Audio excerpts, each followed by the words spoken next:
મિત્રો, પશ્ચિમ બંગાળમાં ભાજપાએ જે 200 સીટ ખોલાવી, તમને શું લાગે? આપણે જે ચર્ચા કરીએ છીએ કોઈ પક્ષનો ચશ્મા નહીં પહેરવાનો, આપણે ગમે પક્ષમાં માનતા નહીં, પણ એક ખાલી 10 મિનિટ જેવાથી આપણે વિડીયોમાં બધા મિત્રો ભેળા મળી એક ચર્ચા કરીએ ને તો આપણે ખ્યાલ આવે કે કારણ શું છે. આપણે બધાને કહેતા કે ઈવીએમ હેક થઈ ગયું ને વોટ ચોરી થઈ ને અસંખ્ય મુદ્દા એમ. પણ એક બે મુદ્દાઓ તમારે હું રજૂ કરું, ખાલી તટસ્થ વિચારવાનું, આપણે કોઈ પક્ષનું નહીં ખેંચવાનું, આપણે કોઈ હાલ જોણે કોઈ પક્ષના છીએ જ નહીં અને એ રીતે વાત કરવાની. માનો કે તો આની પશ્ચિમ બંગાળની આસનોલ સીટ છે, જે વિધાનસભા આસનોલ, અમે સીટની અંદર એ ત્યાં એક જેનું બજાર ખરું એ બજારની અંદર દુર્ગા માતાનું મંદિર, દુર્ગા માતા જેમ આપણો અંબાજીમાં કહેવાય ને એ દુર્ગા માતાનું મંદિર હતું. જ્યારથી ટીએમસી સરકાર બેઠી ને આ મમતાવાળી, તો તોથી જેના બાયણો બંધ હતો, દરવાજા બંધ કરી દીધા હતા. તો પણ ખાલી દુર્ગા પૂજાના દિવસે જેનો દરવાજો ખુલ્લો આવતો એ માપની પૂજા કરી બંધ કરી દેવામાં આવતું. આમ ભક્તો માટે 15 વર્ષ સુધી એ બંધ રહ્યું. હાઈકોર્ટે સૂચન કર્યું હતું કે ભાઈ તમે આનો ખુલ્લો પાડી, એ લોકોની ફક્ત ને ફક્ત અમુક લોકોને ખુશ કરવા માટે થઈને જ એ મંદિર 15 વર્ષ સુધી બંધ રહ્યું. અમે જે બંગાળની અંદર ગણો તો જ હિન્દુ પ્રજા નહીં રહેતી, તો ગણ આપણે હિન્દુ મુસ્લિમની વાત નહીં કરતો હું, બરાબર સમજ્યો, પણ તો એ પ્રજા નહીં હતી.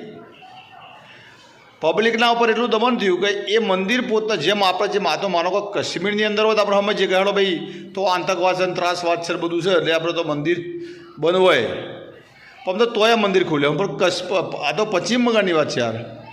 હવે મંદિર આખું બંધ 15 વર્ષથી, કોર્ટનો હુકમ હતો તોય કશું જ કોઈ સગવડ નહીં. બસ પેલા અમુક વર્ગવાળા ના પાડે ને તો કશું જ હિન્દુઓ પ્રત્યે સખતમાં સખત આ વલણ હતું.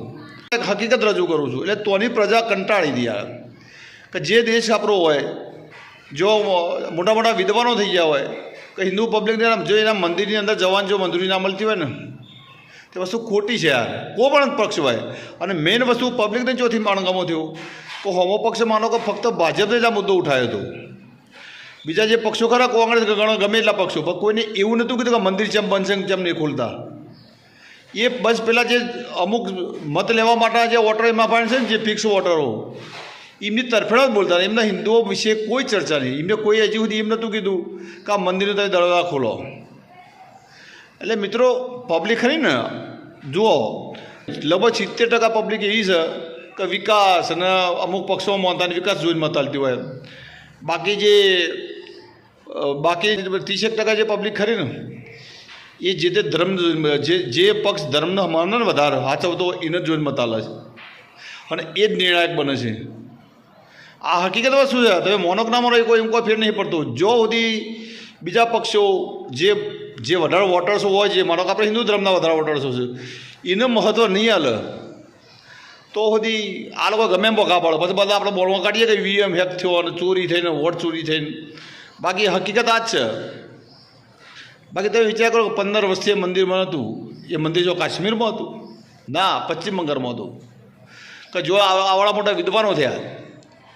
અમે એ જગ્યાની અંદર મંદિરમાં જવા માટે હિન્દુ ના જઈ શકતો હોય તો પછી પબ્લિક શું વિચાર કરો તમે. ખાલી મત બધા વધારે હિન્દુઓના લેવાના, ખાલી અમુક સંપ્રદાયના લોકોને ખુશ કરવા માટે. પછી બીજા પક્ષો નહીં કહેતા કે જેમ મત નહીં આવતા, ટિકિટ પબ્લિક મત ના લઈ યાર.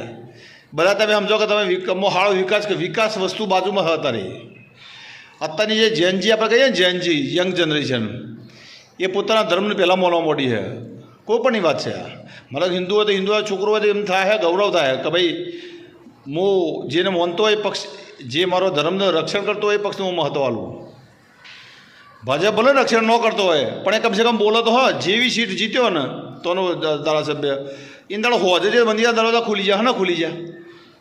15 વર્ષથી હતા કોઈ હોજે ખુલી જાય. એટલે કહેવાનો મતલબ શું છે કે આ બધી બાબતો ખરી બધી અસર કરતી હોય છે. પછી આપણા બધા આડાવડા બધા ભોગા પડીએ ને કે ઓમાં આ થયું ને ઓમાં ચોરી છે ને ઓમાં આ થયું ને, એ બધી મન મનાવાની વાતો. હકીકત એક જ છે કે જો સુધી તમે જે વિશાળ સમુદાય જે ખરો આપણા વોટર્સ વધારે છે હિન્દુ સમાજના, જો સુધી તમે એને મહત્ત્વ નહીં આલો અને જો સુધી એમના પ્રત્યે નફરતની ભાવના રાખશો તો સુધી પબ્લિક જે નવા યંગ જનરેશન આવશે ને એ બધું જ ભાજપ તરફી ડાયવર્ટ થશે. અને આ એક હકીકત વસ્તુ છે, અને સ્વીકારો વસ્તુ 2 નંબરની છે.